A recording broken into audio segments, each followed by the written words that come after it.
Looks good. Okay. So we'll kick it off. Good evening and welcome everyone to the first stakeholder workshop for the Vineyards at Marsh Creek Event Center and Amphitheater. I am Alan Bacalar, Engineering Manager of the City of Brentwood, and I am responsible for managing the design and later construction of the project. This workshop is intended for the Vineyards at Marsh Creek community. We thank you, everyone, for taking time out of your busy schedules to participate in this workshop. I would like to inform you that this workshop is being recorded and will be made available online for viewing at a later date.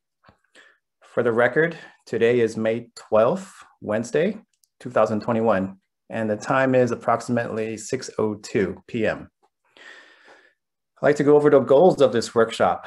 Number one, of course, is to introduce the project to everybody.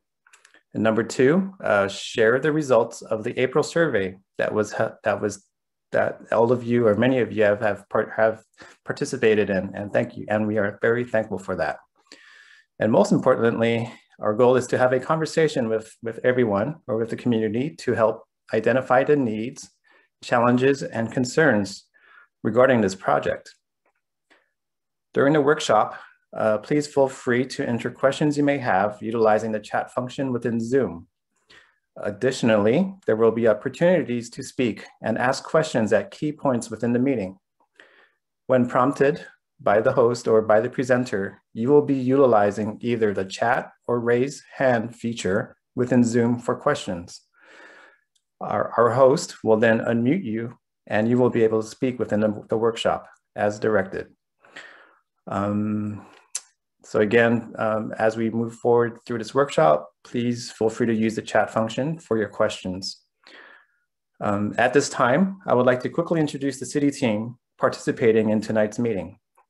We have Bruce Mulder, Director of Parks and Recreation, Greg Lawson, our Public Information Officer, Steve Kersevan, our City Traffic Engineer, Josh Ewan, Senior Analyst with the Economic Development Department, Joe Aldrizwalski, our Parks Planner, Jack Dollywall, Assistant Director of Public Works, and Laurie Sanders, Project Services Specialist. And at this time, I'd like to hand it over to Jordan with DLR Group, our architect. Hi, good afternoon. Very happy to be here.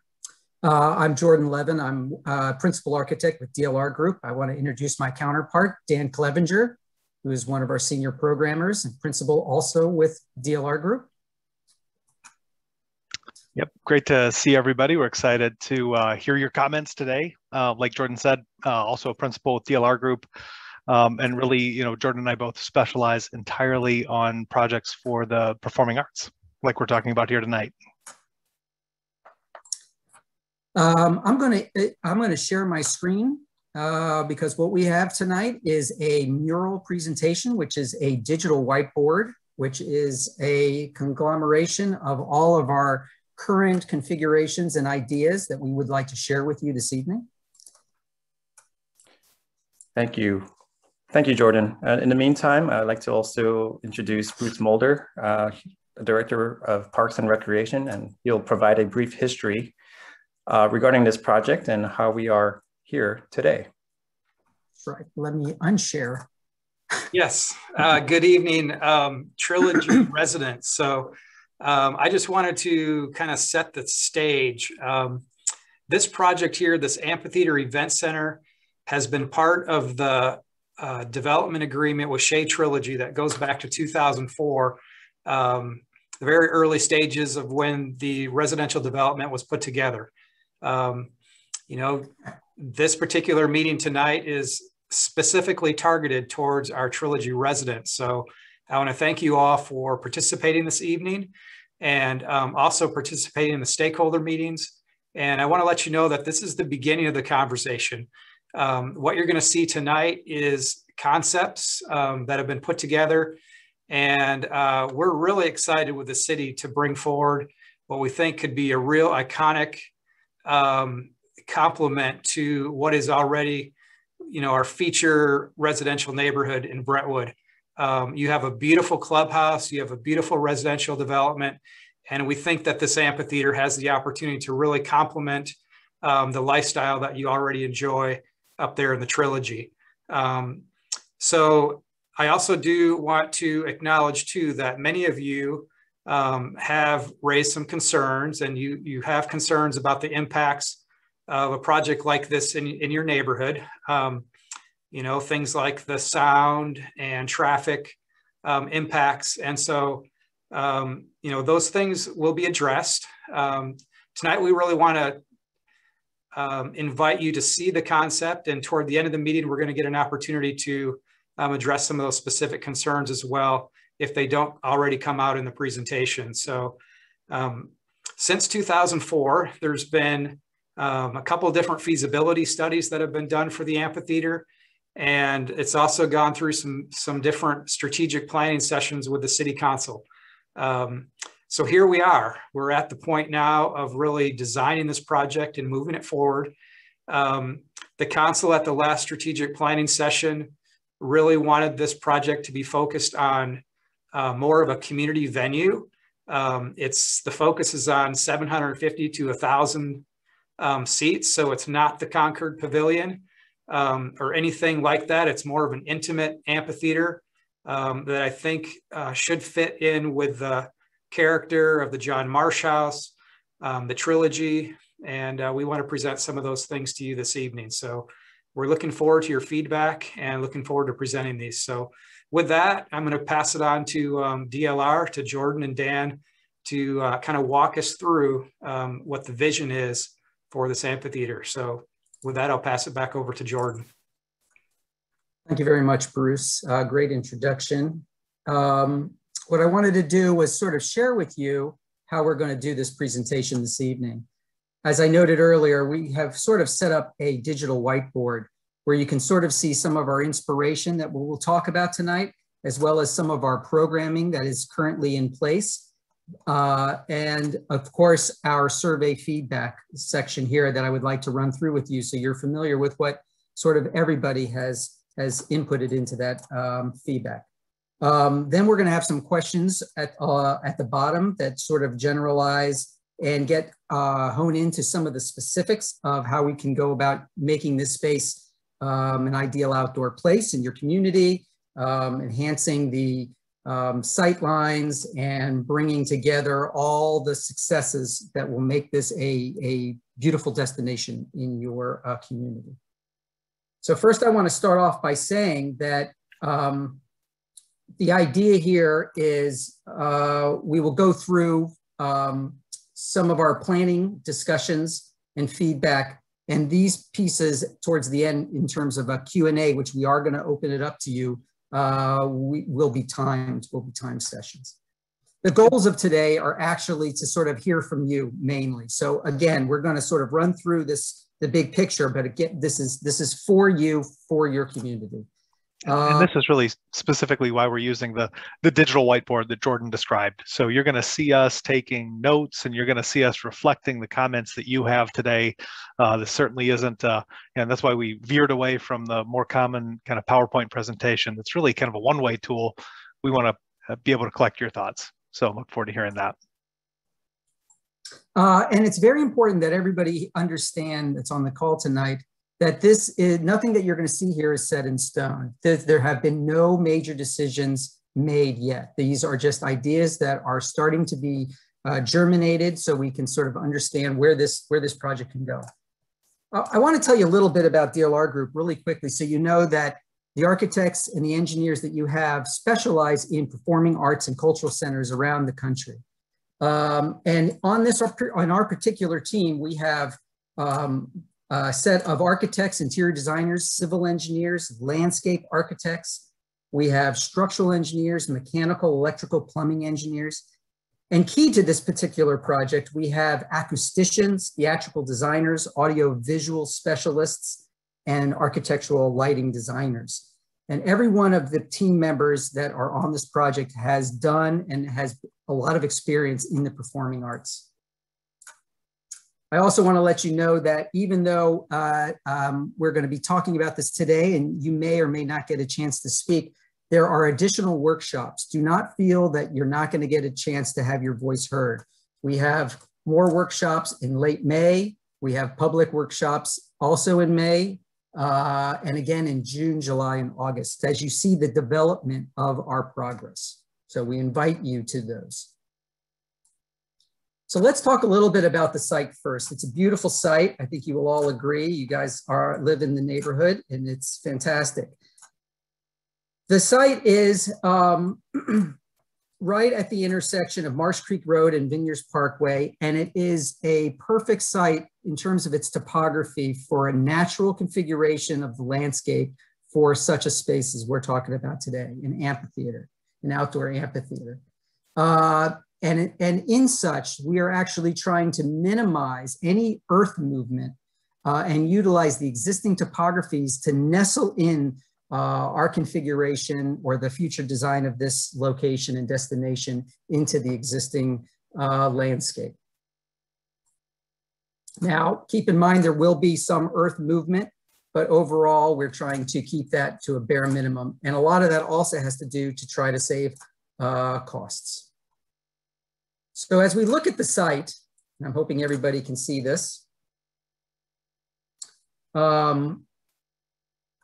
there are sort of 3 distinct zones that we have divided the site into. And it's based on sort of where the topography rises and falls. There is zone number 1, which we sort of have identified as a plateau for parking. There's a zone number 2, which starts to get further into the landscape and has really spectacular views at an upper raised elevation, more for sort of the community. And then as it drops down into a sunken bowl-shaped space, zone 3, it's a natural spot for the amphitheater itself.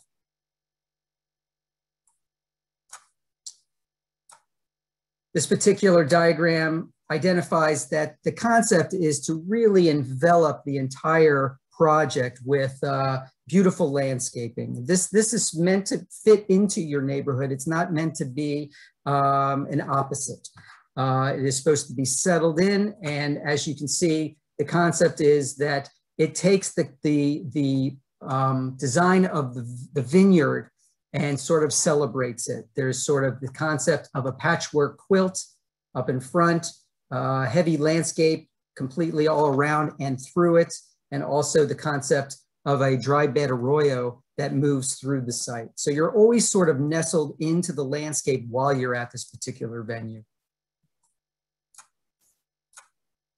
We've been out the site many times, and I have identified where some of the greatest views are from the top, looking out at the park and Marsh Creek Park and the Marsh Creek Historic House. And we want to utilize those views. We also understand your concerns about noise mitigation, which we call sound.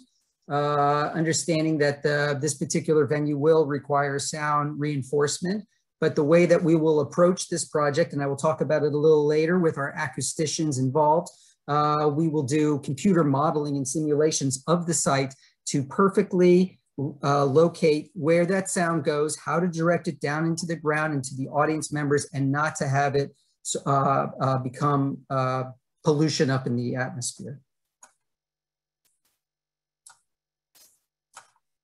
We have carefully also diagrammed entries and exits and loading and access for the general public versus service for the site.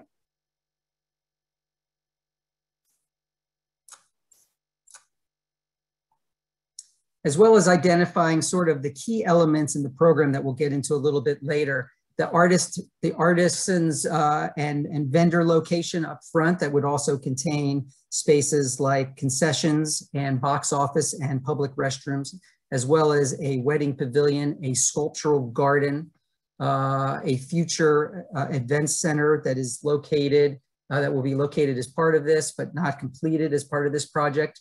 And then again, the 750 to 1,000 seat amphitheater. And when we were discussing seats, we're actually talking about lawn seats. We're not talking about a series of rows of chairs. You can sort of see in this particular plan the location of those particular destination points within the overall landscape.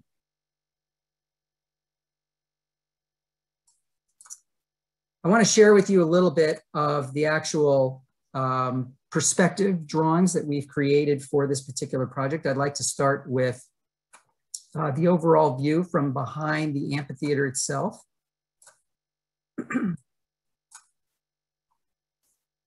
You can kind of see around the perimeter this example of a continued sort of vineyard situation. This is also meant to be sort of a buffer for fire, since this will all be wet, as well as you can see at the top of the hill here, this gathering hub and sculptural park, which can be used for picnics and is essentially opened all the time for public gathering or private gathering. This entire landscaped area and destination is actually interlocked with the neighborhood and the Marsh Creek house and park in terms of its paths and bicycle paths and walking paths and hiking locations. You can see down at the bottom of the bowl the actual amphitheater stage itself with its back-of-house support spaces behind it. And as you can see, there is this kind of, as you move from one point to another, you sort of sequentially move through outdoor rooms and through heavily landscaped areas. This event center at the top plaza is, again, the portion of the project that will be implemented at a later date.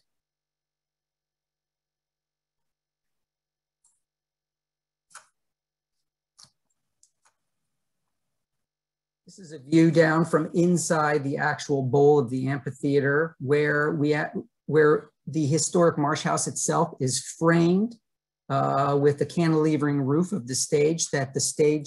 This particular roof houses a variety of technical aspects for the flexibility of the types of programs that will be held here.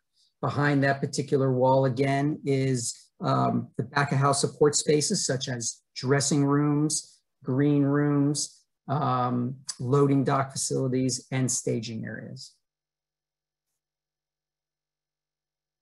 At the top of the site,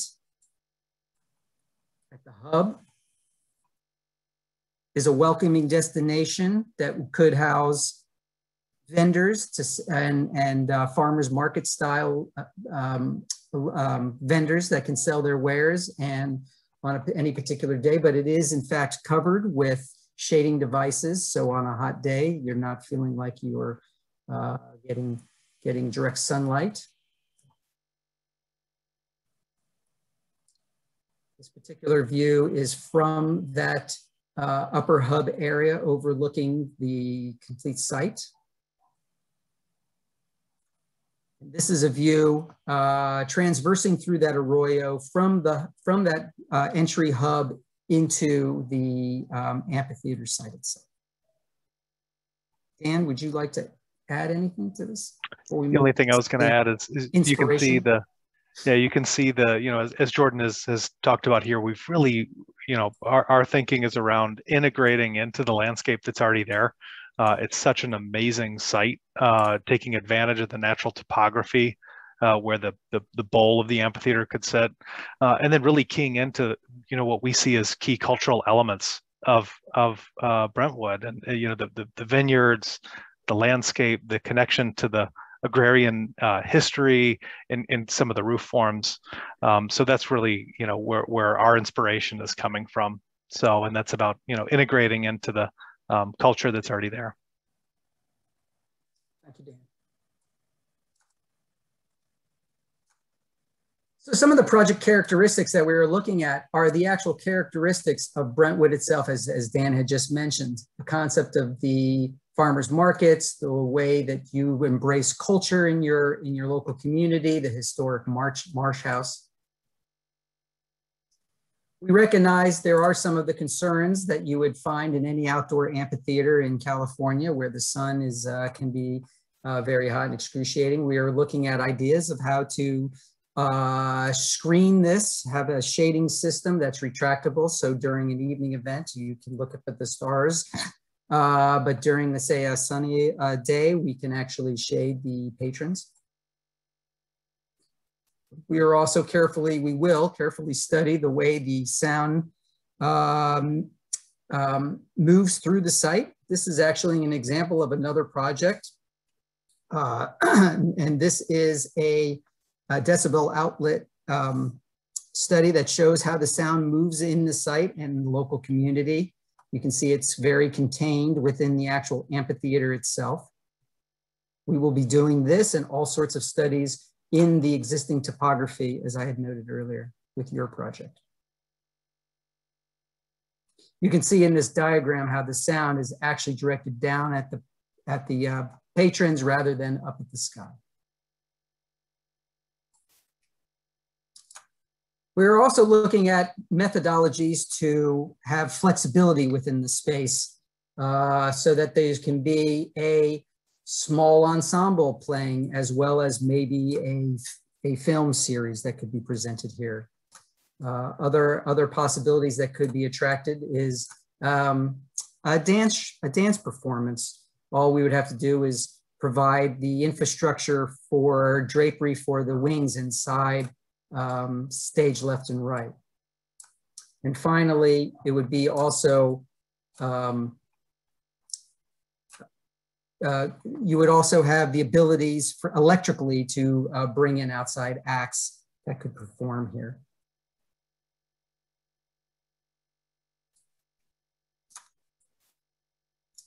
I'd like Dan to talk a little bit about another amphitheater that was done by our firm that utilizes a lot of the same features that we believe might be incorporated here.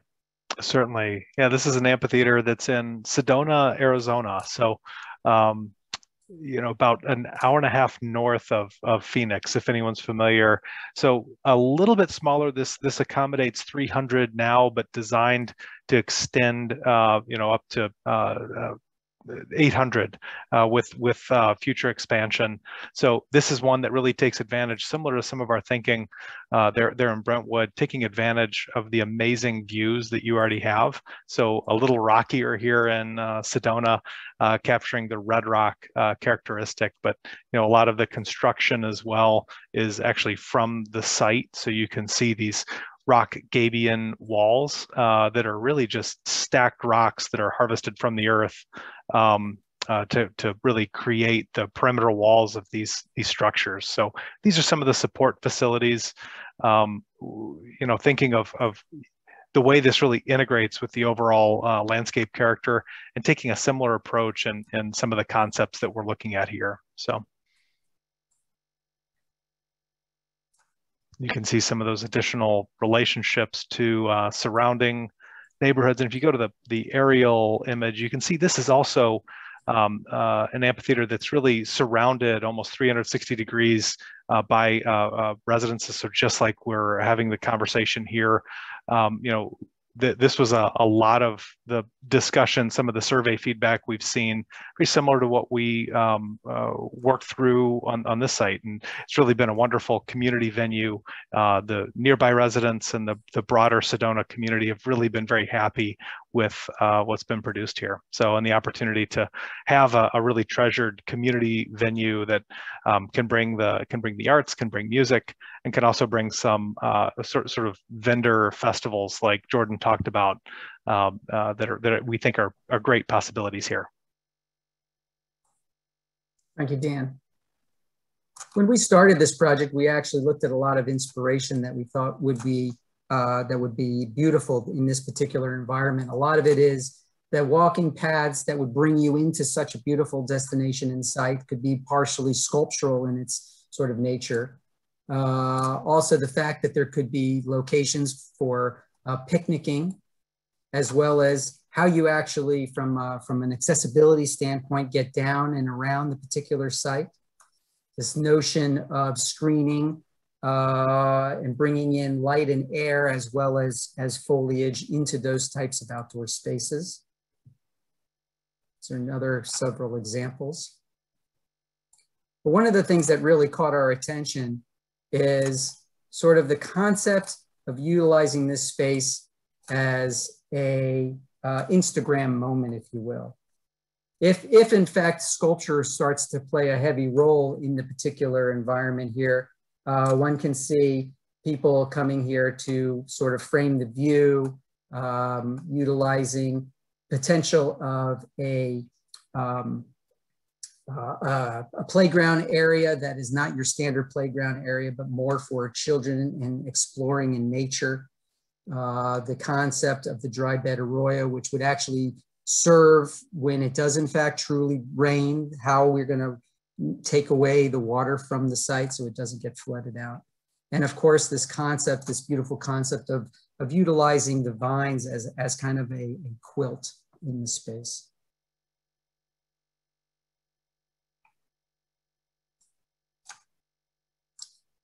I'd like to talk a little bit about sort of the program before we get into the feedback of the survey. Dan, did you want to say? I was just going to add, quickly. I mean, so and I see some of the questions here, and these are great considerations as we start to think about the space. These are really conversation starters. So we've produced this kind of competition set of concept images. We're really at the beginning of the process. So still a lot of decisions, I'd say, to be made in terms of design input. And I love seeing some of the questions here about seating consideration and views and some of those things. So that'll be great. And we're getting to the point of having some of that discussion with all of you. So. Yeah, those are very good. I am just looking at them now, considering that I was speaking, I hadn't had a chance to see that. Yeah. This is before I actually jump into sort of the bubble diagram, we did go through and sort of identify all the sort of local successful events in your city, from the wine and arts festivals to the blues brews and barbecues and concerts through the Starry Night. So we sort of have an understanding of all the types of current events that you held in your community. And then we started discussing, and I think you saw this in some of the surveys, well, what kind of events would really want to take place here? And it's interesting to see your responses, and we'll get to those in a few minutes. So just as a bubble diagram, again, it's sort of a sequence of events and sequence of spaces that you go through upon arrival. So obviously, you're going to park your vehicle in the parking lot and sort of come to an entry point in a vendor pavilion. Right now, that vendor pavilion would consist of a box office, concession station, restrooms, and have that entry point to the amphitheater. Now, a part of the time that would be completely open, and other parts, depending on the type of event, if it's a ticketed event, then there would be a specific point of entry that you would have to go through. We also see, though, as part of that vendor pavilion, this sort of concept of a promenade where the vendors would sort of sell their wares, or the farmer's market could spread themselves out in that location, which would also abut up with the sculpture park and a potential wedding pavilion as part of that. Once you move through the amphitheater point of entry, you would arrive at the amphitheater itself, which would have its seating and its stage. We had talked a little bit about the green room, dressing room, and storage, and loading from the behind. There would also be loading for the vendor pavilion as well, and the future event center. So this is just the diagram. This is actually pretty close to the way the drawings that we had configured had worked out. So we had over 400 responses from the survey, and all of them were very interesting. I just want everyone to know we did read through everyone's concerns, as well as their positive feedback as well. So we're really pleased to have actually both. You can see here from the amount of, from question number 2, like who was actually participating in this particular survey. Over 90% are local residents that participated, which is great. I am going to go to whether you participated in cultural events before the pandemic. We all know that, and finally, I think cultural and performing arts is coming back now that COVID seems to be subsiding a little bit. But 75%, 3/4 of you do participate in cultural events around your city, inside and outside your city. You can kind of see here the kinds of things that you have participated in. 70% have attended a play or musical, 84% attend a movie. Over half of you have attended solo musicians. 60 and 70% have visited museums, and 80% have visited farmers markets.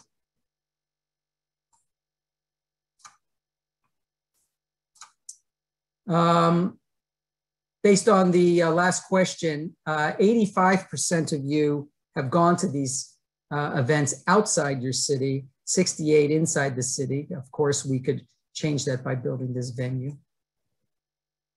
And I thought this was very interesting. This started working out. I started tracking each response to how often the residents participate in these. And you could see a natural bell curve that once a month was the largest that people would go out and see or participate in some sort of cultural event.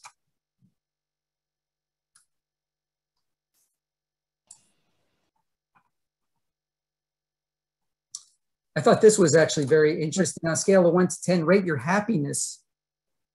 30% were not happy, 30% were right in the middle, and 30% was very happy. So there seems to be an interesting, even mix between all the people in the community. You can see, I mean, we've started to clearly document. We appreciate all of the, 444 responses in this. Really, really fantastic.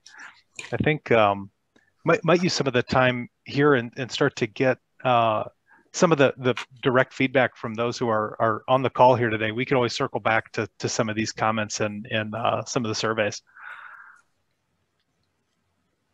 Maybe we head to some of the questions, Jordan. All right.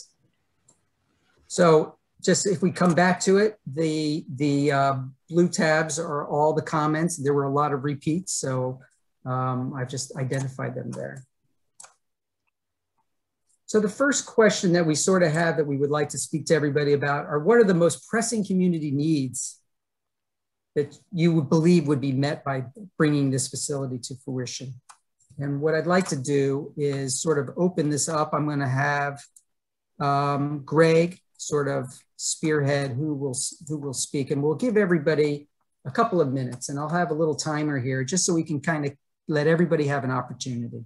And we'll do this for 10, 15 minutes.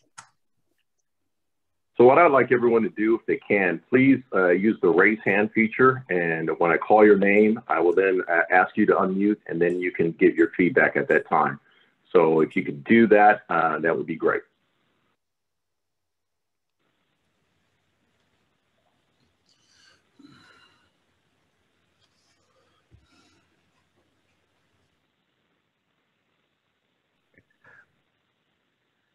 So I think this first question, we're looking for, thoughts of most pressing community needs. What can this venue, what answers can it provide? And I see Jeffrey had his hand up first. Jeff, you can go ahead and unmute yourself. Well, I'll withdraw my hand because you asked about community needs. My question is about finances, so I'll wait till that topic comes up. Okay, thank you. Next up, Tony, please go ahead and unmute yourself. Thank you. My question may be a tad bit off this particular topic, but we're a Vista Dorado resident, and we would be affected, obviously, in our backyard by this project. And what consideration have you made for parking, as that would affect our location and probably several of our neighbors?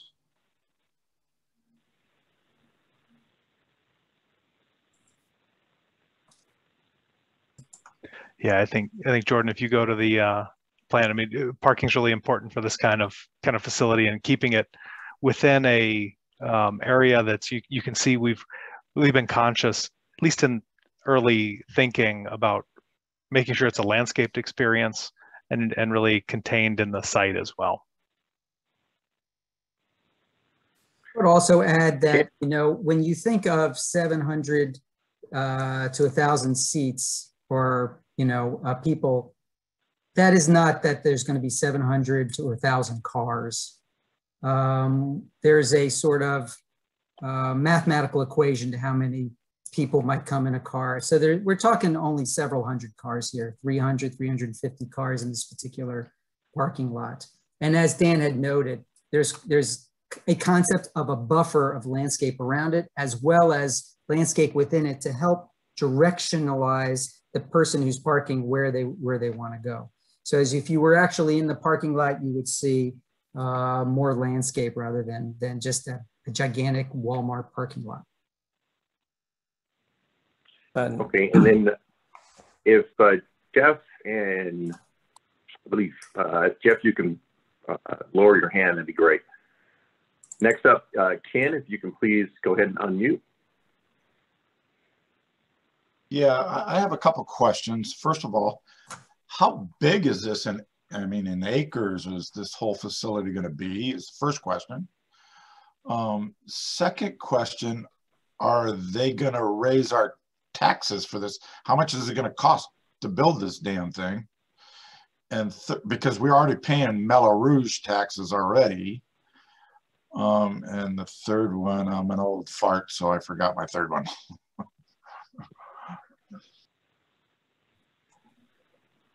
Alan, did you want to address the second couple?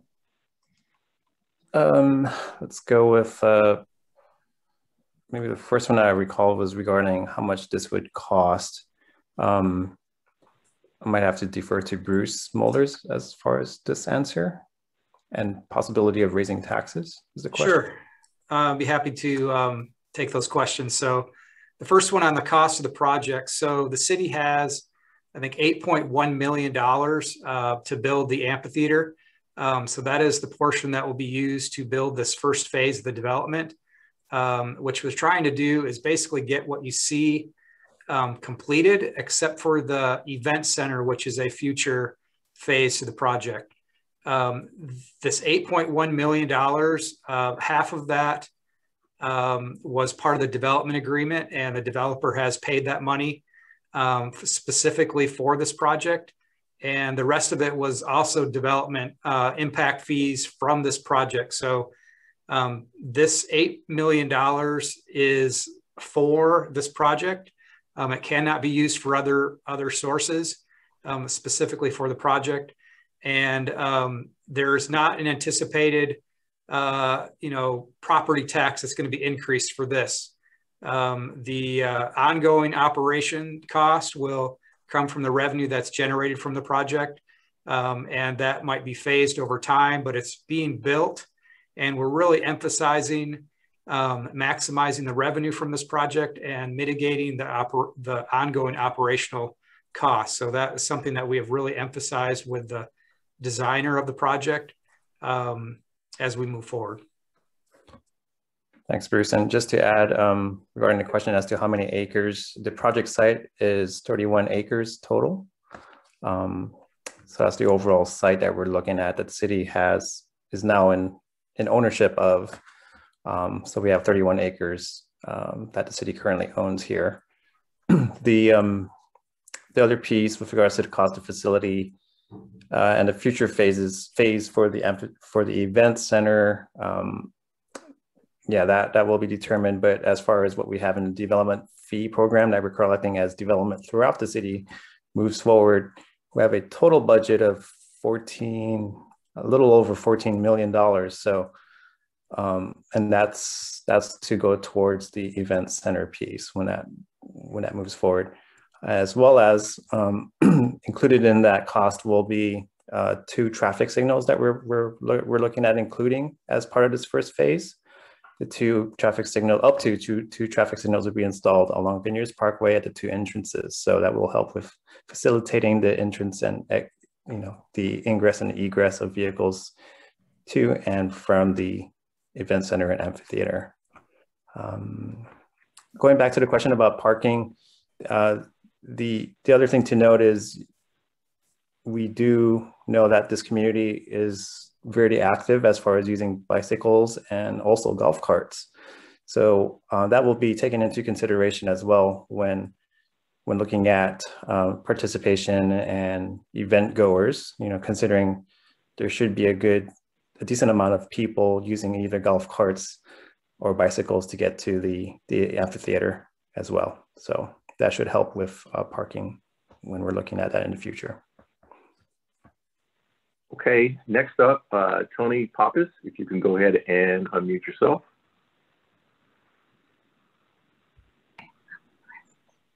Go.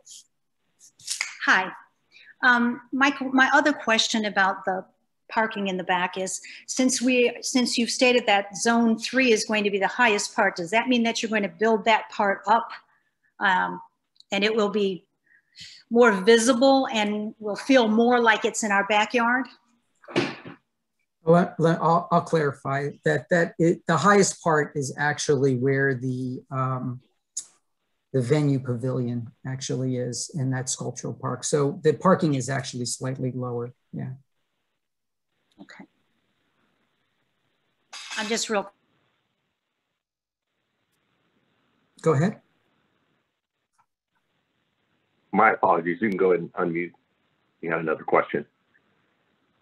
I was just stating that that we're just kind of concerned, the neighbors back here who do have their backyards facing that way and are very close to the venue, not the venue so much, but the parking and all. We're concerned about security also, and people kind of hanging out there like happens in those kinds of places where there's parking lots.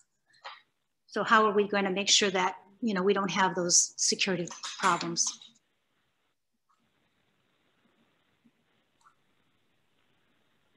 I'll try to take this, and then if DLR wants to chime in. So one item, this is Bruce Mulder again. One item with the parking and the views is that area, from what I have seen in the design, is lower than the backyards of the Vista Dorado. So when you're looking from a backyard, your eyesight should go basically over the parking lot because that area is lower down. So it should not impact any of those views. That particular ledge has an area where it'll drop down a bit. So I think it's being designed so that it does not impact any views and is lower down. Regarding the security issue, we will take a look at that and emphasize that in the design to DLR. And this particular area, there'll be areas I think that will be gated from cars when there's not a performance. So people cannot just come in and drive in at any time. So we will have to take a look at that security issue and design for that and make sure that that is an area that we are emphasizing. Yeah, some of the same considerations would take, I think, just to add to what Bruce said, is really considering lighting from that aspect as well. What it looks like when an event is going on, and how it's something that's safe when it's not in use, and that coupled with potentially gating and some of the other security measures, but will be an important part of the continued design process. Okay, next up, Cynthia Scanlon, if you could please unmute yourself. Thank you. The question being asked is about the needs of the community. And this is a 55+ community, and we need to be safe. We need to have a quiet, peaceful existence. We need to have vehicles slowing down, not speeding, which is happening now. So if that is happening now, what faith do we have that that will be alleviated when this opens? So, I just go back to the question, what do we need? We need peace, quiet, safety, and mitigation of the noise in vehicles.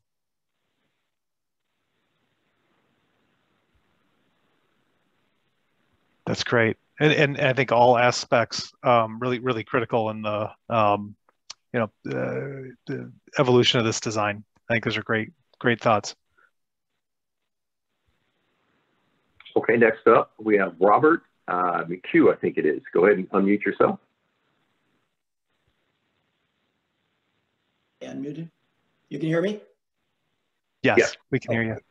Actually, this is Mark Windsor, a partner for Robert.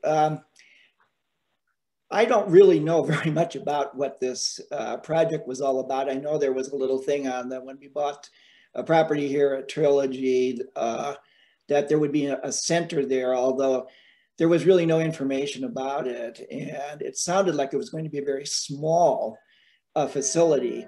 This looks quite a bit bigger than anything that I had anticipated. I guess what I'm thinking here is, first of all, we haven't gotten into the economics of this, but am I right? This is going to be owned by the city of Brentwood? Yes, this will be a city facility. And all the profits for it go to the city of Brentwood, right? Yes, it'll be a city facility, and the details as far as the program operations is still being worked out. So it could be that we have an outside operator, or it could be that it's actually a city-run facility. Those details are still being studied. I can understand that this is an early phase and it's just a plan, but I do have questions about first the cost, and secondly, the maintenance of this. And I am aware that there are facilities. I think a good example is up at Glen Ellen. There was a park there that has similar kind of features as this. And they've had real trouble keeping it going economically. And it's also produced a lot of opposition from the neighbors because of traffic and noise and the kind of stuff that everybody here is concerned about already. But my question is, and I think somebody alluded to it earlier, if this doesn't really pan out economically, then are the taxpayers going to be hit with an assessment that is going to affect our taxes in the future? And I know because we lived in Alameda, and Alameda was a partner with the city of Alameda was a partner with the county of Alameda and Oakland for the Coliseum complex, and they could not make a go of it. And so there were additional assessments that were put on all the taxpayers for that. So I guess what I'm asking here is I'd like to see a very, very detailed economic assessment of not just what the development costs are, that it's 7 or 8 million that are going to go into this, and will probably be more by the time you're done, but also those long-term maintenance costs. And when other things start to happen that are going to add to those costs, like policing costs and fire control, which is a very big issue here. I would hope that there's going to be an environmental impact report on this, because it certainly seems to be a significant enough project, and that there should be within that environmental impact report a very clear assessment of alternatives to this project, including a no project alternative, which is required, but also what are the different options that we might be looking at here for how this particular facility might be developed, and the reason for including those, and justification for everything we're seeing. Thank you.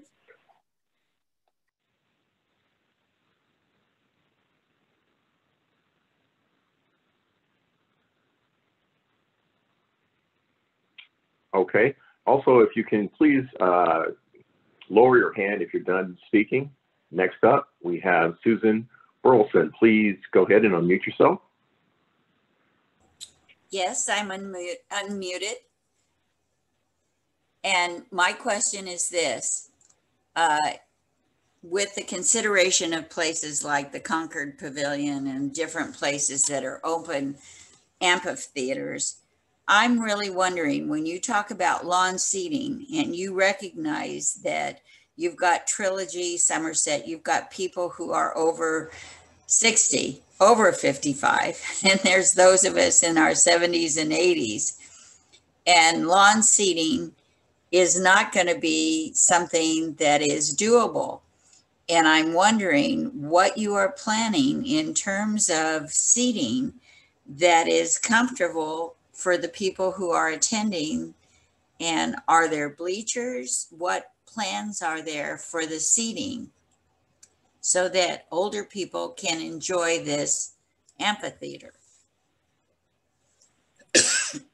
Yeah, I think that's an excellent point, and we have been discussing that internally.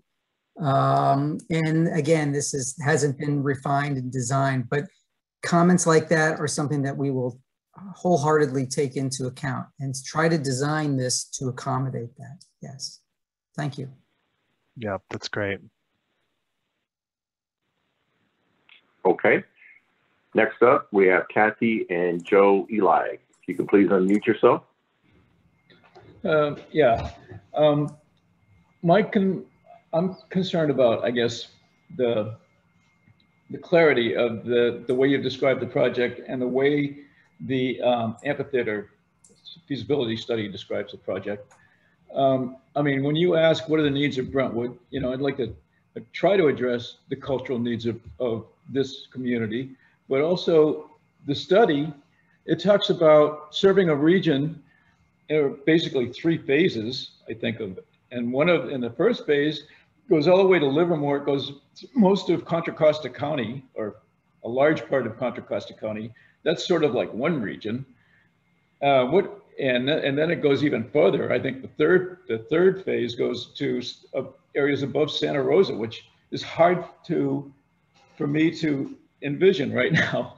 You know how the study could encompass that kind of a region.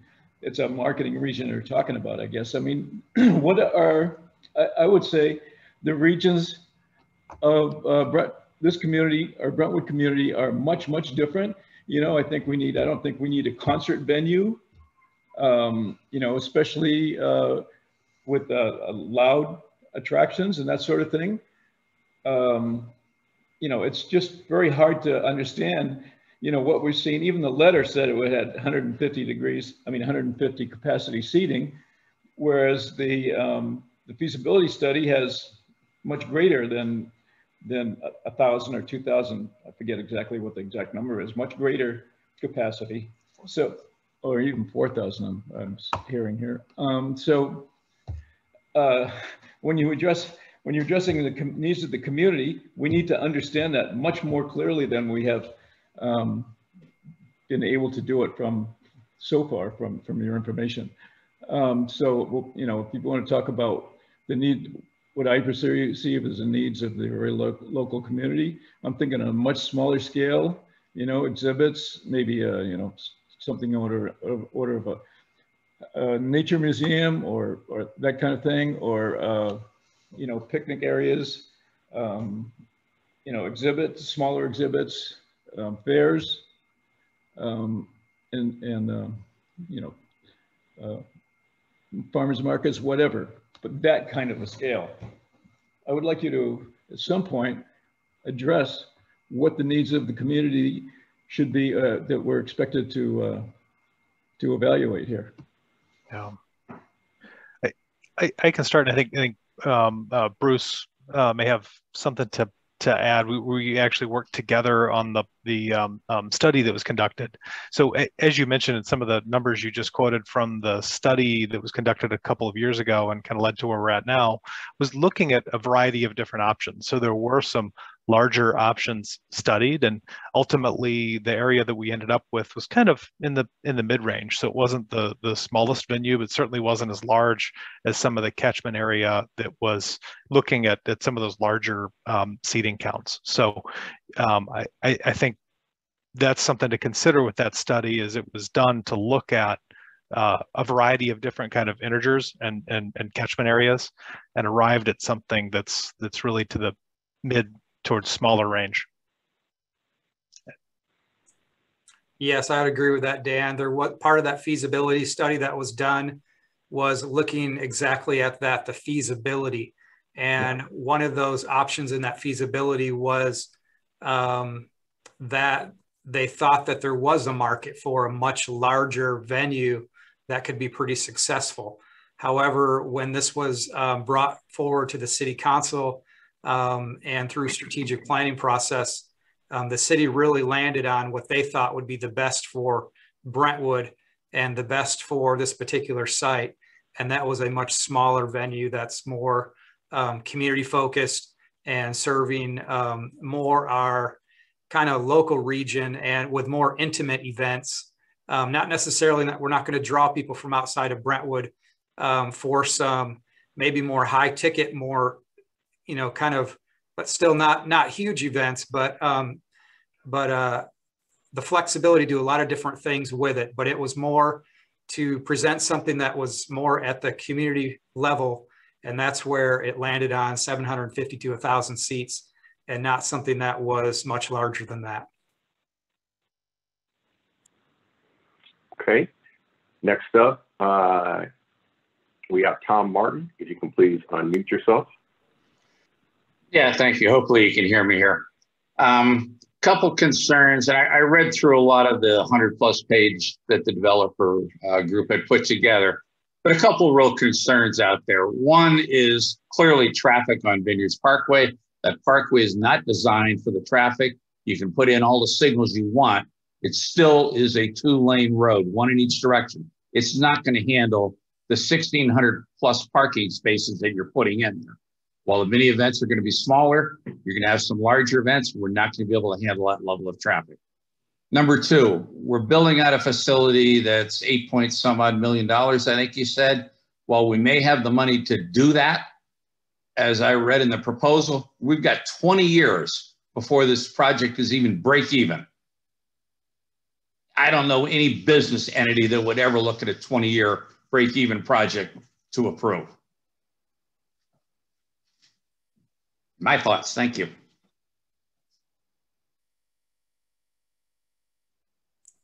We do have, I think, Mr. Steve Kursavan, our traffic engineer, available. I don't know if he can comment on any of the traffic. Well, I'll make one more comment if I could relative to traffic.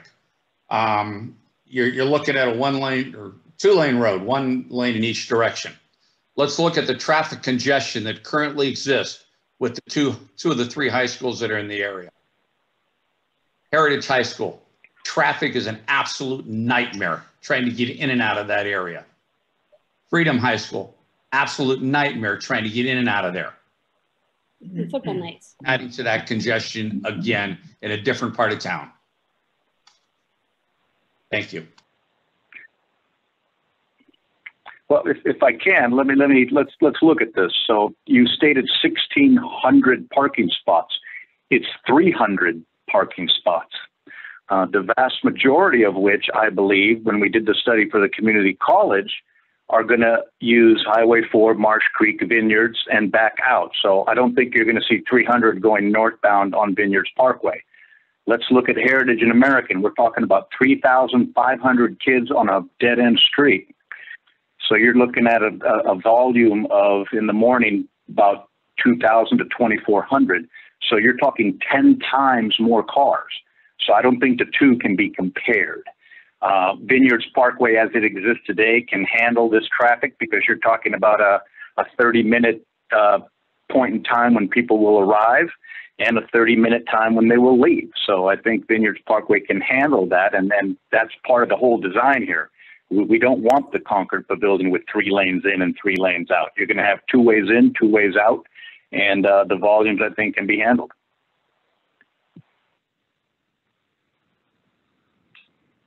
Okay. Next up, we have John Tomei. If you can please unmute yourself. Thank you. A number of the questions and concerns that have been raised, I completely agree with, but I'd like to answer the question in a different way. The events and the items that will occur at this new facility. My wife and I attend a number of concerts, operas, plays, and things like that, and it always requires us to get on BART to go to the city or to drive over to Berkeley. With this, the value of this, as far as we're concerned, is it brings those kind of events that we really appreciate closer to home. And again, I'm not precluding the comments that came earlier because I agree with them, but I don't want to overlook the fact that this brings some really exciting cultural events right here in our neighborhood. And we would find that of extreme value. We used to live in Moraga, and we used to go to the Shakespeare plays in Orinda outdoors. And it was a really great event for us to attend. And we see this in a similar vein. Thank you. Okay, thank you. Next up, we have Umberto Marconi. Can you please unmute yourself? Oh, thank you. Mr. Tomei kind of stole my thunder, but I was just going to harken back to the original question. And, you know, it may be that quiet is a pressing community need. It may mean that, or it may be true that slowing driving, security, and safety are pressing community needs. But I think a more subtle need, but a very profound need for us, or for myself and people in my circle, is that we do have culture, music, theater, just general artistic gathering places like this. So I'm kind of piggybacking on the comment before me, but it's kind of a softball concern, a softball question, but I think it's really important. And it's a little bit harder to articulate than concerns about traffic and noise and quiet and safety and security. But I think that's truly pressing need if people think about it a little bit more deeply. But anyway, thank you. Thank you. Okay, next up we have Helen Hodak. If you can please unmute yourself.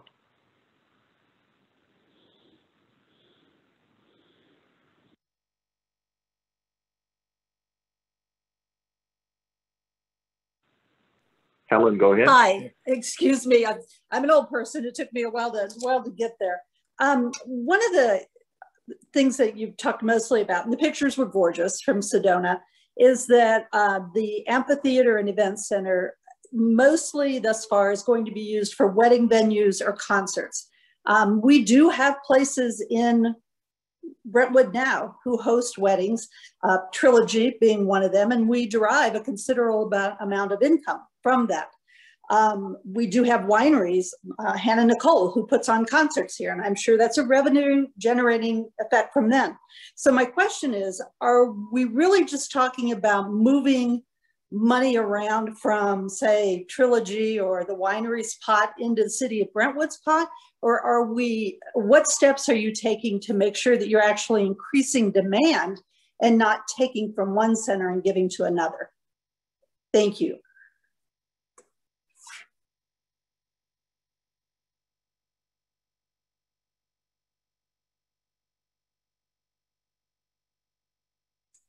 I will just comment on that the feasibility study did look at and engage our other event organizers, and that we are also reaching out to them as well.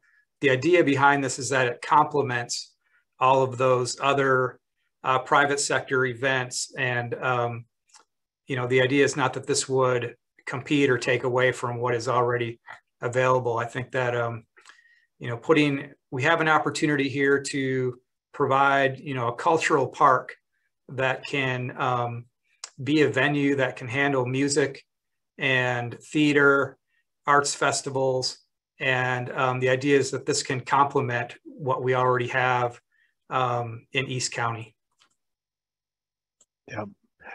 Yeah, I would just add, I mean, we did engage during the feasibility study organizations like Hannah Nicole, and the feedback was really that having a venue like this helps everyone.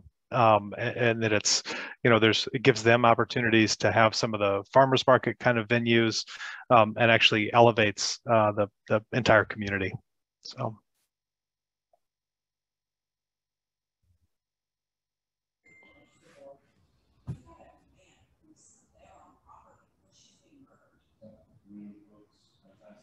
Go ahead, Jeffrey, you can unmute yourself. Oh, thank you. Can you hear me? Yes. Couple of things. I lived in a rather large event center when we lived in Texas with Cynthia Wood Mitchell's Pavilion, which is like 20 times the size of this, and it was a huge asset to the community, first of all. Second question, or things for you to consider, do you plan on sharing any parking with the college? I know that's something there's a lot of speculation about. My third question or observation has to do with, as Tom Martin mentioned earlier, this thing shows losing money at $400,000 a year for the next 10 years, or $4.2 million. Will that expense be part of the Vineyards at Marsh Creek LLC, or will that be allocated to the cost of the city general fund? Operating revenues, operating deficits, the operating budget for this would be through the city and would not be impacted by the HOA or the Vineyards residents. It would be a city facility and operated through the city's budgets. Oh, and then just to be clear, the LL&D is not going to be impacted by any revenue increase or decrease. Since it's a community facility, the community benefit needs to come from the city. So the city would have to pick up the community benefit from this. Thank you. And then next up. Go ahead. With regards to Jeffrey's other question regarding the partnership with LMC for parking, that will be analyzed as well. There is indeed an opportunity there, but the goal is to, first of all, have all the parking on site, but we will definitely start looking at that as well with partnerships outside of the amphitheater site. Okay. Next up, we have Nancy. Go ahead and unmute yourself. Hi. I'm wondering about jobs, what assessment you've done as far as how many jobs will be needed, part-time, full-time, and I'm wondering if you've considered working on a program with the community college for those jobs.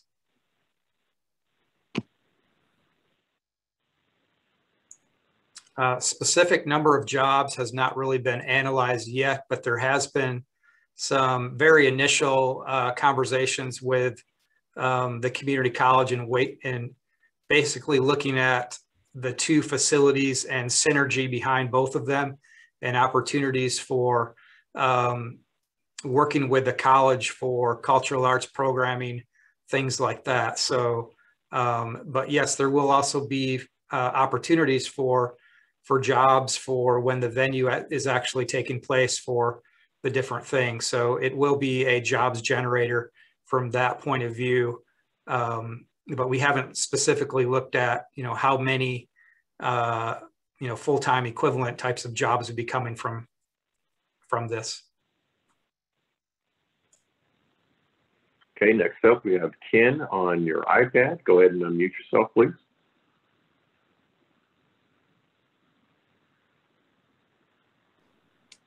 Hi, I'm wondering, I have a question and my wife has a question. What kind of priority is going to be given to residents here for tickets to an event versus people just in the city? And my wife has one about security, how to keep,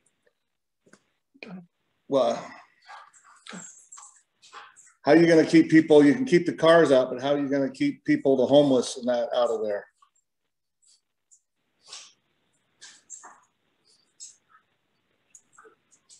Again, like I mentioned before, we will have to take a close look at the security, but we believe this will be a gated facility for cars and only open when we have programming. But there may be opportunities during the day for use of like the park function, and that still needs to be considered. And no decisions have been made. We're still in the kind of conceptual phase, and we're soaking in all the information that we're hearing tonight regarding that. So I think you had one more question. So I think there was one other thing that you mentioned that I did not address.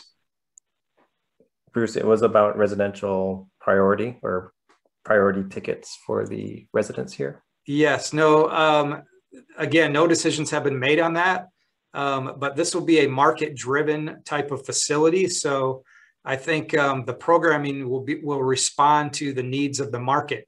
And if the local residents have a strong market that feels the opportunity to utilize the facility, then I think the market will react to that. So I don't know that we necessarily give Trilogy residents a lower fee, but we would be looking for the opportunity for the local community to use this cultural park and amphitheater, for an opportunity to provide programming that meets their needs. So we would look to want to, look at providing opportunities for that. Okay, looking like we have exhausted all of the comments now. I did want to ask if Nancy, Helen, John, or Ken, if you can please put your hands down unless you have an additional question. And then I can go to if you do have an additional question. It looks like John may have an additional question. Go ahead, John. No. Okay. Okay. That's all. Fantastic. That's fantastic feedback. I'd like to actually move on to another sort of question, and let's move away from some of those concerns. I think, again, we've heard a lot of those, and we really want to address those and be mindful of all that. But let's turn this to what this place could actually be and how beautiful and unique and iconic it could become. So I'd like everybody to sort of think about other places they've been and things that they would like to actually see being incorporated here, something that's memorable that you've seen from other outdoor events that we could possibly add to this. And we would love to hear those ideas that you might have. What would make this place special? Not just in the city, but for you to come to.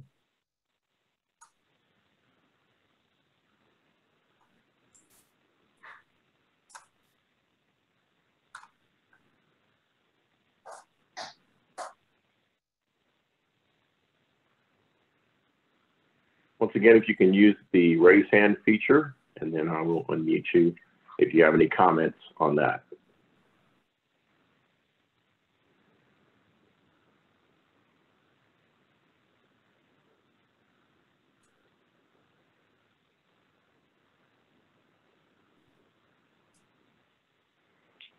Okay, Susan, go ahead and unmute yourself. You know, part of it is using the experience of Concord Pavilion because it's local, and using the experience of Trilogy and the concerts that have been done at the Clubhouse.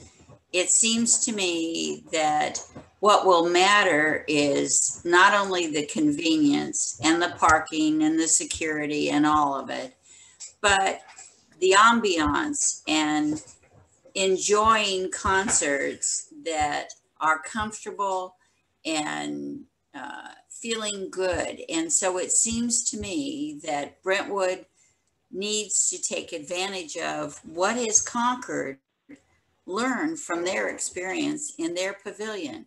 What have we learned from the Trilogy Clubhouse and the people that have come, because they have been very successful events. And there's where people begin saying, so how easy is it to sign up for it, to pay for it, to find out about it? And all of that will depend on other local experiences. And I'm wondering what your committee, what your research has shown you about Concord Pavilion and Trilogy and the concerts that have been held.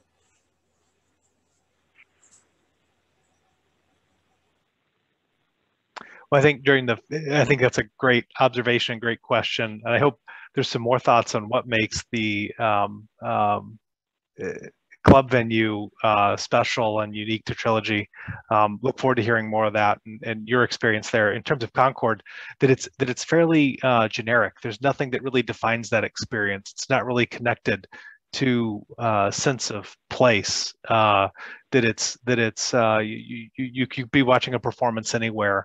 It doesn't have the kind of patron amenities, the kind of vendor court that can actually celebrate the local artisans, the local market, the local.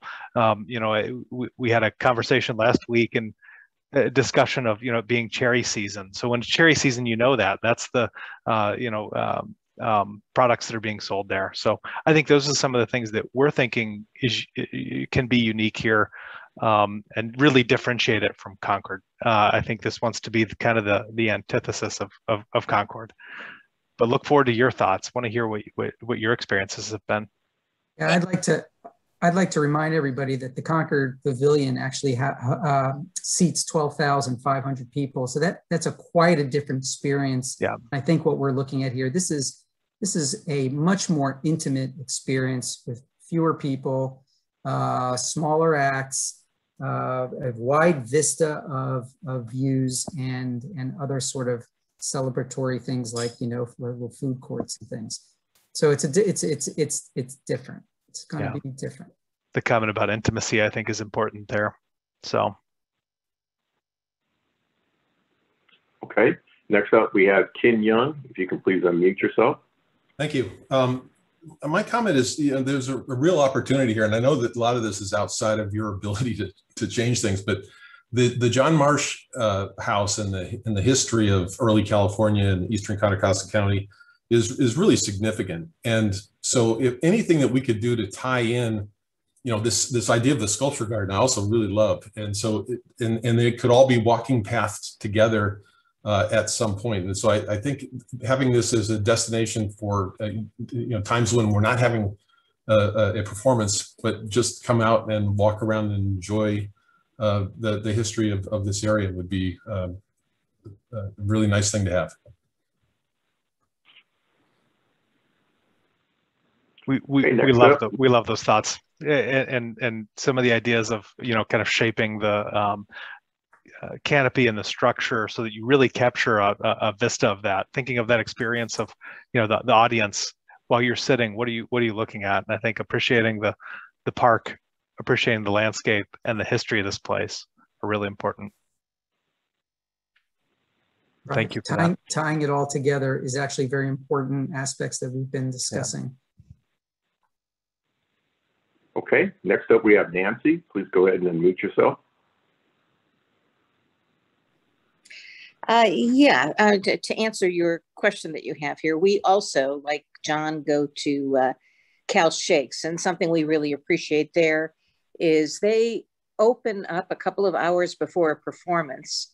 They do have a concession stand, but a lot of people go and picnic there before a performance. It's a kind of a fun thing to do. And it seems like this is the kind of venue that might work well for something like that. If you have the facilities or the accommodations with the picnic tables that you mentioned and that kind of thing. That's it. Okay, next up we have Mary on our iPad. Please go ahead and unmute yourself.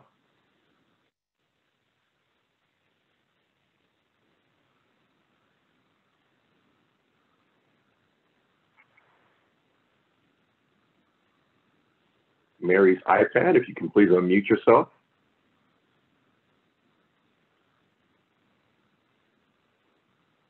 Okay, we'll move on to Robert. If you can please unmute yourself. Mute. There. There we go. When I saw this summing up, I totally agree. This is a completely different concept than I think what's going on at the Concord Pavilion, which we tend to avoid because of the crowds and all that. But we very much enjoy going to places like to Wente, the Wente Vineyards, and the concerts that they have there, which is very intimate. It's small, it's shaded, which is very nice. Traffic is not easy getting in and out of there, but that's their situation. But I guess one of the things that I was thinking is Wente gets really top name entertainers who come in there, and they can charge a pretty good amount of money to get those. I don't know what the city is thinking about. Are you considering that kind of a thing where you're going to be bringing in top performers and, you know, I don't know, the catered facilities that are going to occur in association with that, like they have at Wente, or what? I don't know exactly know what the plan is.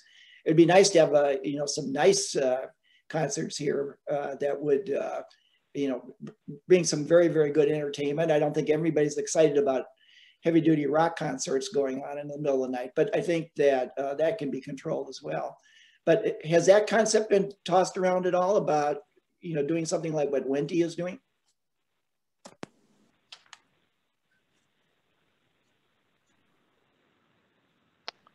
So Wente, I think, is a great reference, and one that we looked at during the feasibility study and in conversations that we had with some of the arts community. So I think that's a fantastic reference, and the points that you made I think are fantastic. Small, shaded, intimate, you know, and bringing in some performers that you know can be really amazing. I know in our experience at Sedona, again, a smaller venue, they've had some really impressive performers there. So you know, some names that are, you know, really strong, kind of the folk scene, not getting into rock bands. So you're not going to have any of that type of presence, I wouldn't say. Okay, I think Mary's iPad, if you can go ahead and unmute yourself. You got a question? Unmute. Comment? Go ahead. Go ahead and unmute yourself.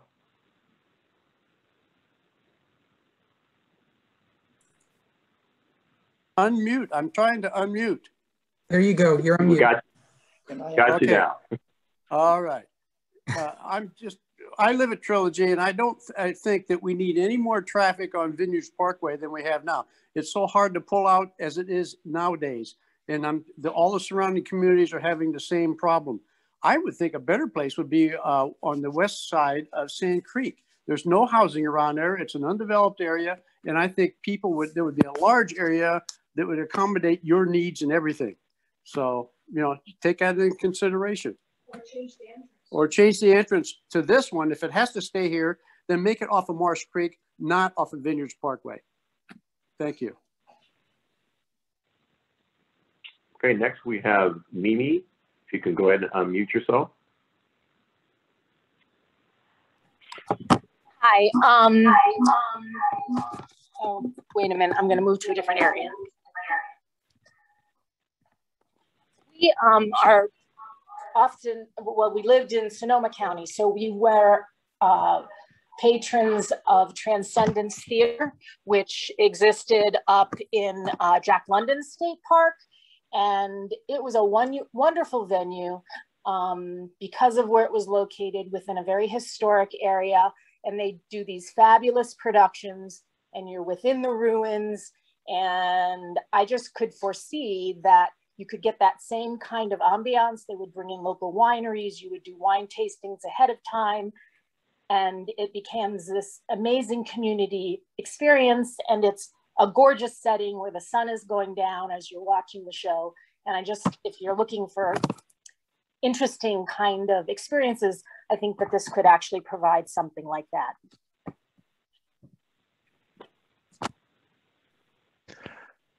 We will look that up. That's actually not one I'm familiar with, but I'm excited to do some more research. Thank you for sharing that. Sounds beautiful. Okay, next up we have Tom G. Go ahead and unmute yourself. Hello. Thanks for taking my comment. Before COVID, Trilogy had a very vibrant Trilogy Vineyard Singers, which is a choral group, and also a dramatic club, very popular amongst residents and their families. Shows were always sold out. Is the venue something that maybe we could take advantage of and put shows on from Trilogy? And even, you know, invite some outside people to come see? Yeah, I'll say that the opportunity is there. The program operational setup has not been determined yet. So, you know, if this is going to be operated by the city, we will have, it'll be rented out for different groups to come in and provide programming. So under that scenario, there would be an opportunity for it to be complemented and used by the Trilogy as well. So if we have an outside operator, they will look at, you know, ways to program it as well. So I think it's wide open right now on how we decide and program the facility. And the idea is to design it for flexibility, but have it available for Brentwood, you know, the community. So, and the Trilogy is right here. I think it's a great opportunity to complement activities at the Clubhouse and expand on that programming. Okay, next up we have Kathy and Joe. Can you please unmute yourself? Again, the discussion about the comparisons between Wente and even the Sedona amphitheater map that we saw, it compelled me to raise my hand because there are they don't seem that comparable to what we're looking at now in terms of the nearness of the housing. Vista Dorado is much closer than anything. Well, Wente, actually, even Trilogy is much closer than anything that Wente has near it, and also and even the one at Sedona, things seem much farther away. The housing does, but I think the real issue is wattage, is the sound level.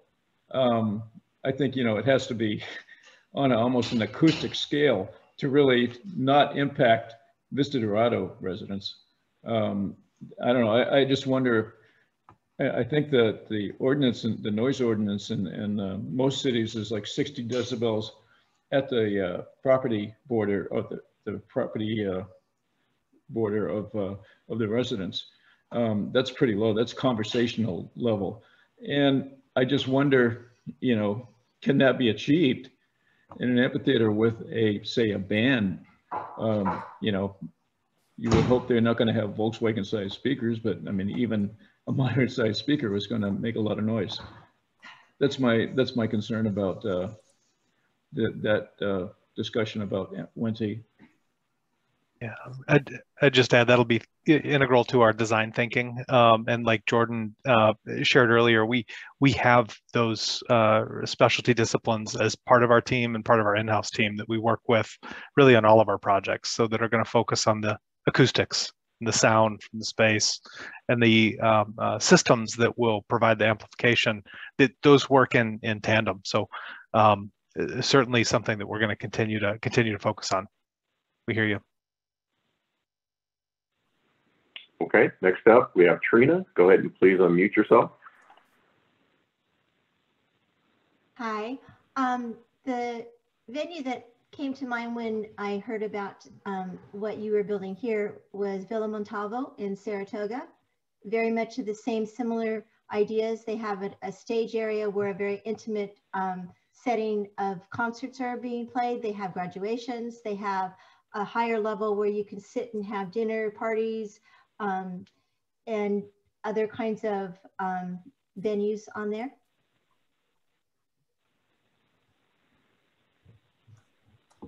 That's all I have to say. Beautiful. Another one for research. I'm excited to learn more. Thank you. Okay, that's the last of the comments. So we can go back to you, Jordan. Yeah, thank you. I think all these comments are spot on, and I think what we're hearing is that this particular place, and everyone should recognize that it's not just you come here for a concert. This is an experience. You're going to come here.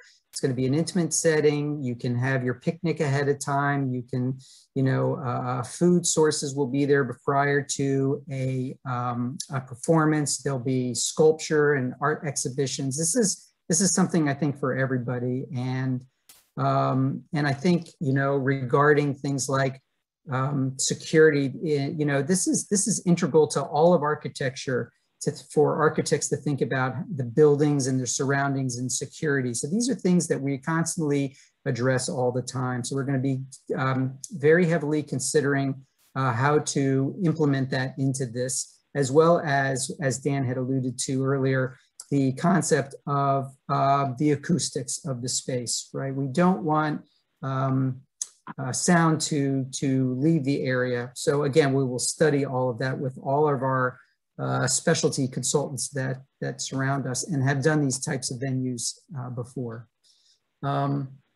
Really quick, I just wanted to sort of give you kind of a concept of some of the program elements. I think what's key here is those additional spaces. We did have a programming session late last week that dealt with entertainment groups that could be using the space. And that was pretty much focused on the technical aspects of how you would approach the stage, service the stage, get on stage, the type of equipment that might be used, theatrical lighting, things like that. Now, I don't really want to get into those technicalities with you at this time, but I think the concept of all the different spaces that are at different levels integrated throughout a landscape is really what you should take away from this. So one of the final questions we have, and we have about 30 minutes, is how we want to measure that success, long-term results. I think we heard a little bit about issues related to revenue, but what kinds of attendance are we really talking about here? How can we get the word out? What can we do to this to enhance the quality of life? So we'd be looking to you and frankly, any last thoughts that you might have that's related to this project, we'd like to hear now.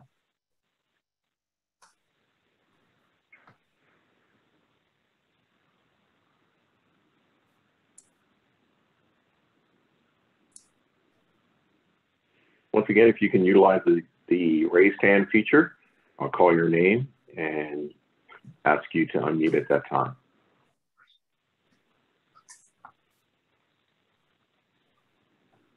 And then, okay.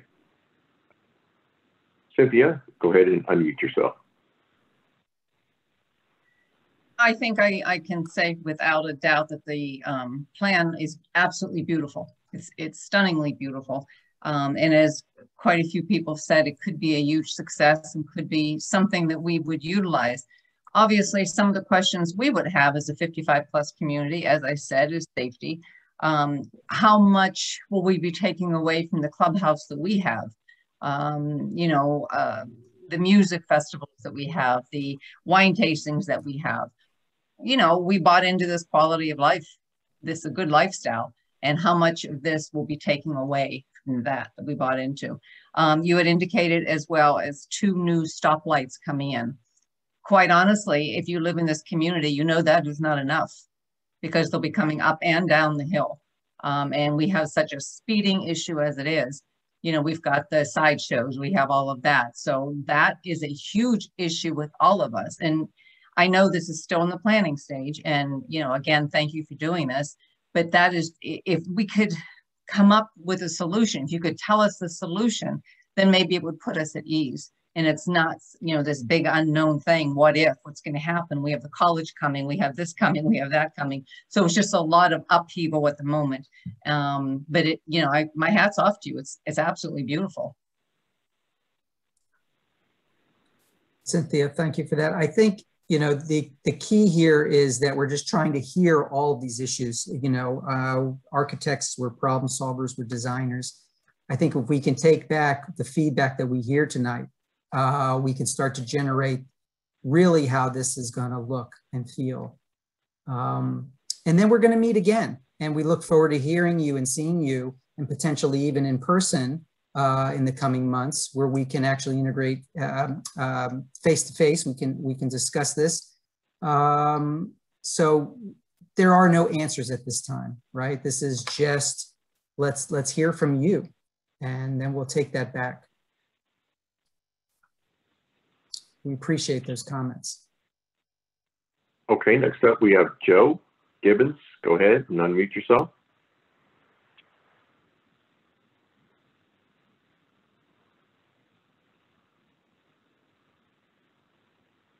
Joe, you can go ahead and unmute yourself. There. Can you hear me now? Yes. Okay. Talking about the fact that we have a lot of heat and wind out here, I wondered if you'd taken that into consideration. The shading that you had suggested looked pretty flimsy. I don't think that would stand up too well with the wind that we get here. And we would need shading because it also gets very hot. I also wanted to ask you about the history of the land with the Miwok Indians. I don't know whether they were here. Are you going to have any unexpected problems when you start digging? And then what about all the animals that will be displaced? you know, we have even mountain lions over there, I understand. So that should be taken into consideration. And then I think someone did mention that we do get young people doing wheelies down where Miwalk and Vineyards are. So that parking lot will probably be a big attraction. I know you said there'd be a gate there, but I don't know whether how those gates will be manned. But that's all the comments I needed to make. Everything else has been addressed, my other comments. Thank you. Thank you. And just I'll start and then I'll pass it over to City Brentwood. In terms of shading, we have started to do extensive studying in terms of where the sun comes from, the different types of months, and the temperatures, when the winds sort of come in. Obviously, we're all as Californians very aware of fire season. So we're taking all of those into account right now. The key for shading will be something that we'll need to think heavily about, because this will be something that we would like to obviously retract or remove or put up when it's needed. So if that's more of a temporary condition, at least in our thinking at this particular time. So, you know, that flimsiness that you're thinking right now, it's identified as sort of a fabric sort of structure that can be sort of rolled up and put away. But again, it hasn't been finalized yet. In terms of some of the other history aspects, we are researching that as well. You know, how to best integrate this in with your culture of this city. Thank you, Jordan. And to add on to the concerns about animals, the city will definitely be hiring a biologist prior to the beginning of any construction activities on the site. So biologists would go out there, do a survey to determine what kind of animals and species are out there and how they will be affected. So that's sort of the process we're going to go through for any animals that may be affected by the project, as well as you mentioned the Miwok history, if remains are found. So similarly, as the project proceeds with construction, if they are found, we will be on top of things with making sure that all construction would stop, and we would have to adequately notify the authorities and the Miwok community to let them know that we found some remains, and we'll go through that process.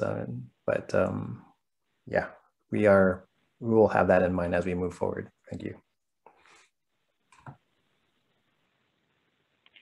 Great. Next we have Susan. Go ahead and unmute yourself. First of all, a lot of planning has gone into this, and obviously the plans are excellent. I think your timeline for getting the information out is important to people. And I think in that planning process, to show what you have planned and what you have and the timeline for implementing it is important. I do think, and I have mentioned, obviously the practicality of not only parking, but what it will be like once you enter. And you obviously have wonderful ambiance and grounds planned. But I think seating, how people can sign up for it, all of that information ahead of time, cost is important. And I think your planning process is excellent. I'm excited. We've lived here 6 years. And I think the idea that this venue could happen is wonderful. And I know you will think about the parking, the security, all of that. But I think the practical part of how do you sign up? What's the timeline? What does it look like once you enter? What will the seating be like so that if I do sign up and I'm 80 years old, can I handle it? Because if you tell me I have to sit on the lawn, I'm not going to make it. So I think all of that is wonderful. And so as you consider all of the comments and questions tonight will be wonderful, because you certainly are looking at the details, and it's exciting to see this project move forward. Okay, that's all I have to say. Thank you for all your hard work. Thank you for your comments.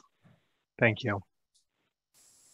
Okay. And then Joe and Trina, if you don't have another comment, if you can lower your hand. Right now, we'll go to Ken. Go ahead and unmute yourself. Thanks. You know, my response to how do we measure success is really, I think, more pressure on the Brentwood team than the design team. It has to do with the, it has to be used on a regular basis. It has to be something that where we have programs of value on a you know, kind of consistent basis. I think I read somewhere that they're targeting 100 nights per year, which is essentially 2 a week, let's say. And so if we had a rolling, valuable series of events that made us all excited, that would be successful. The other, you know, and the other thing is that you know, Brentwood is kind of like the biggest small town that I've ever been in, and it has both. It has that great small town community feeling, but it also is getting to be a larger city. And if we could pull this off right and have really these high quality cultural events, and yet in our kind of small town, this could really be spectacular. I really appreciate the design effort here. As far as the schematics have gone so far, this really looks like something that could be successful, but a lot of it is going to depend on the operations. Can we get the right talent in here, the right types of events, and the sort of cultural amenities? I love the idea of the food trucks. You know, I could see us, even if we're not going to go listen to the Jazz Fest, go grab a taco at the taco truck would be kind of a cool thing too. So anyway, I think you're on the right track, but a lot of it's going to be in how it's operated.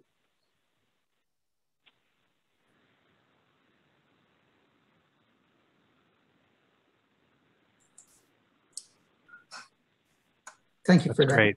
Thank you for your comments. Yeah, I personally think that the combination of all the different aspects coming together is really what's going to make this a very successful location to come. Yeah.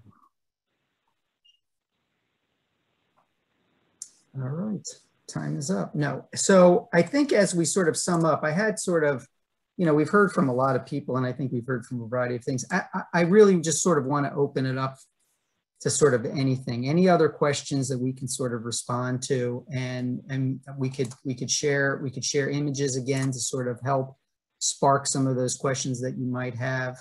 But again, this was a fact-finding session for us to be able to go back, start the planning, start the programming, and then come back to you with some of these initial concepts that address these issues.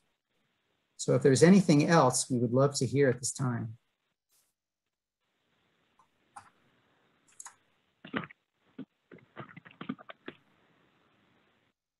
And I will share some of the imagery that we had earlier.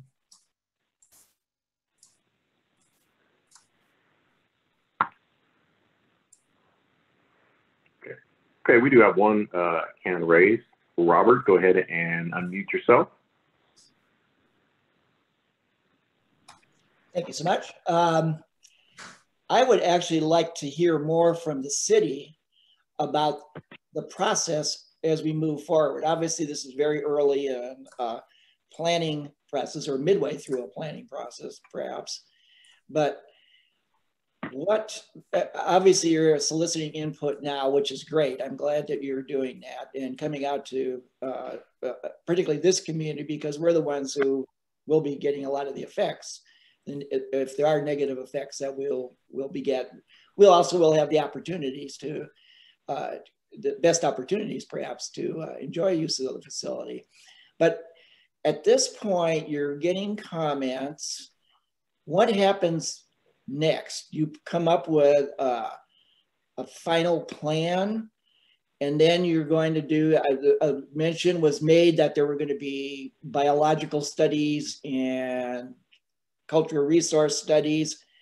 I raised a question earlier, is there going to be an environmental impact report that's going to cover all the environmental stuff, as well as the economic feasibility studies that I think a lot of people are interested in at this point, so that we're seeing what the steps in this process are, and when the city might see this coming to a decision point, where it would, I don't know whether this is going to go before the voters, or is this going to be simply a decision that is made by the city council? Or what is the process for where this would go forward to actually become a developed facility? Great questions. Bruce, did you want to take this one? I'll give a high level, and then Alan, as a project manager, maybe you can give a little bit more detail. But right now it's going through the design phase. And so this project design phase is moving forward, and it is a design build project. So when it gets to the 30% design kind of mark, it's going to go back to the city council one last time for consideration. And then the council will decide whether we move forward or not move forward at that particular time. So, but we do have several steps, several workshops, several parts of the design phase that will include community input. But high level, it will go back to the city council at about the 30% design phase, and the council will decide at that point whether they move forward with construction.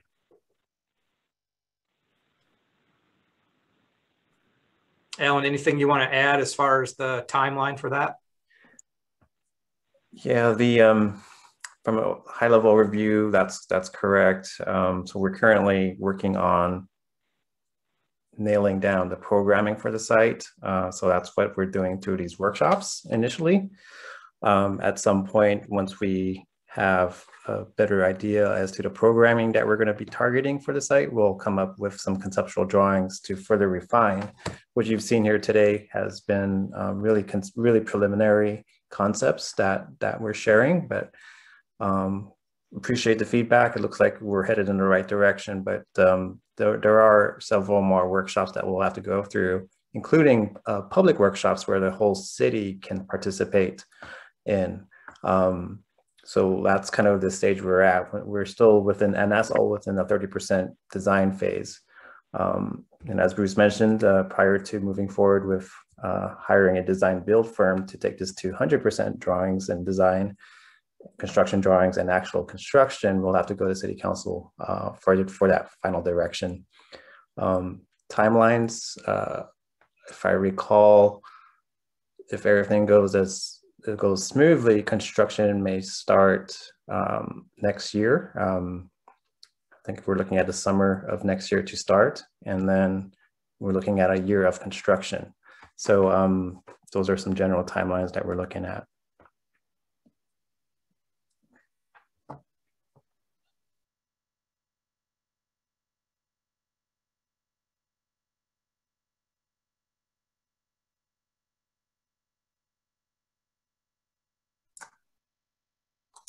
Are there any further questions? Comments? At this time, other hands raised.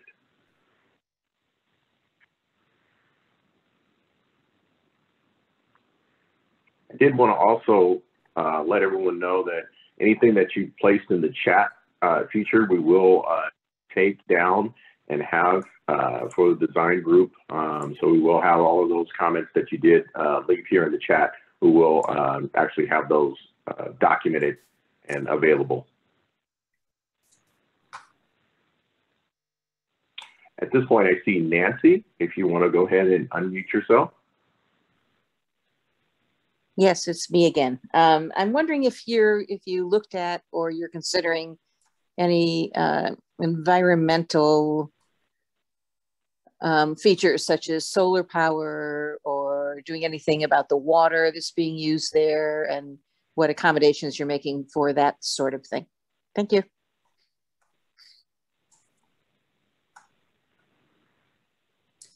Yeah, I think. Go ahead. Go ahead. Oh, that's me. Sorry about that. Go ahead, Guy. We actually have our part of our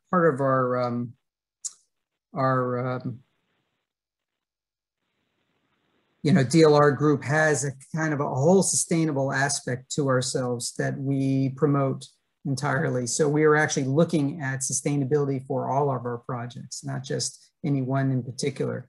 We like to embed those concepts into the project right from the onset.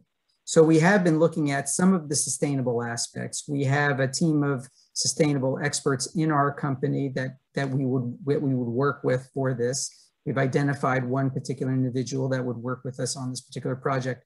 Now, in terms of water, we're working with a civil engineer and trying to figure out where the water goes on the site and how to use it and how to move it about the site without necessarily reworking the entire site.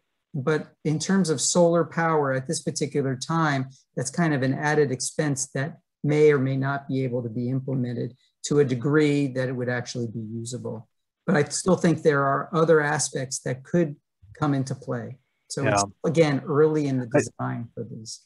Yeah, I think more broadly, at this early conceptual stage, there will definitely be sustainable aspects of this project. Our practice, we're early adopters of the AIA 2030 challenge, which is a pledge to reach, building and construction towards carbon neutrality by 2030. And we bring that kind of thinking to all of our projects. So, and really finding that right balance, like Jordan was alluding to, of, what that initial cost is and the impact it's going to have. Here in this area, water use is going to be really important and a real regional priority. I think the opportunity for solar is something we'll certainly study as well. So those are great considerations for us to advance with our further design efforts. And if I could chime in real quick, keep forgetting to answer Robert's question regarding EIR for the project. Yeah. So the amphitheater was analyzed as part of the overall EIR that was done for the original Vineyards at Marsh Creek development as a whole. So if you're interested in reading that EIR that was done, you could go to the city's website to do a quick search for Vineyards at Marsh Creek EIR, or maybe even amphitheater at EIR. You may be able to find it. So it was analyzed as part of that. It didn't, from what I read, it didn't have things that you guys were looking for as far as alternatives, and all that, So there is some analysis that was done, but it was done as a whole as part of this development, with the amphitheater being part of it. And the analysts, if I recall correctly, the IAR had contemplated a larger facility. So what we're looking at today is not as substantial as what was originally reviewed and considered with the original EIR. So we're definitely within that umbrella of the original approval, and we've been moving forward with that in mind. So hopefully that answers the question regarding the EIR. Thank you.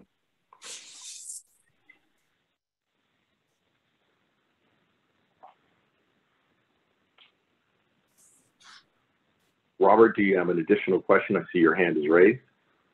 If not, go ahead and lower your hand.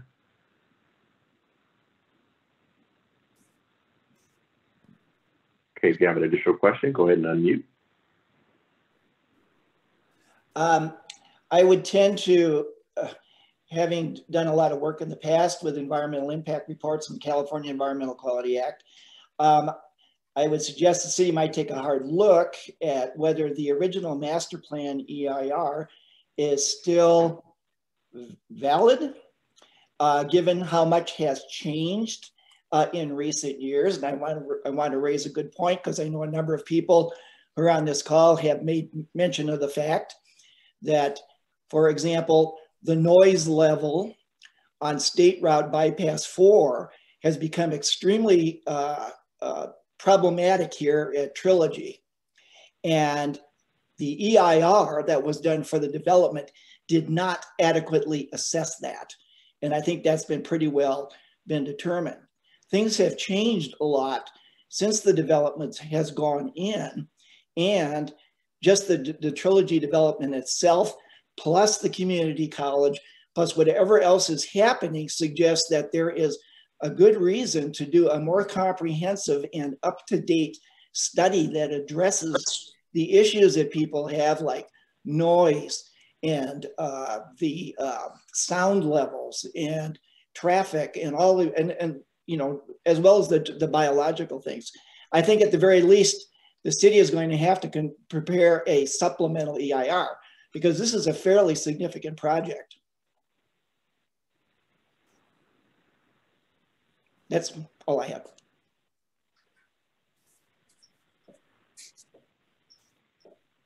Thank you, Robert. Yeah, we'll definitely look into that.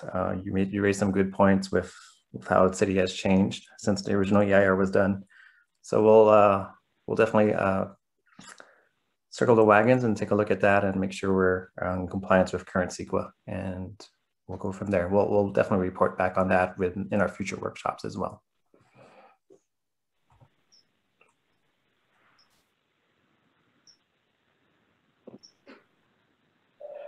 Okay, see no other questions. Back to you guys. Well, I think as we close, I just want to thank everybody for the really insightful comments. These will be really helpful as we continue to advance some of our design thinking. So be really tremendous. And if we have the opportunity, you know, once some of the pandemic restrictions are lifted, the Vineyards players and singers, maybe we can get a chance to stop by the Clubhouse, and some of those events will be going again. So, but I think some of those ideas about connecting some of those events with this venue, it really falls right in line with what we see as the potential and possibilities of making this a really distinctive venue that's really of Brentwood and of the community. Yes, I want to thank everybody for participating and sending in their feedback for us to read ahead of time and sort of get a jump start on sort of the concepts and ideas that are and the concerns that you have that we can address as we move forward in this. So thank you all. Yes, on behalf of the city, thanks everyone for participating in tonight's stakeholder workshop. I know everyone has busy schedules, but I think this has been a very successful and informative process for us. So just a couple of reminders. Again, this workshop will be made available online for viewing. Once it is made available, we'll definitely send that word out. And also, please feel free to continue to send any questions or comments you have regarding the project to the email address that was previously provided. I'll just say it again. It's prmessages@brentwoodca.gov. So with that, thanks again, everyone, and we'll see you guys soon. Future notices for the next workshop will be sent out. We're anticipating it to be within the next 2 or 3 weeks, so please keep an eye out for that. Thank you, everybody, and good evening. Thank you.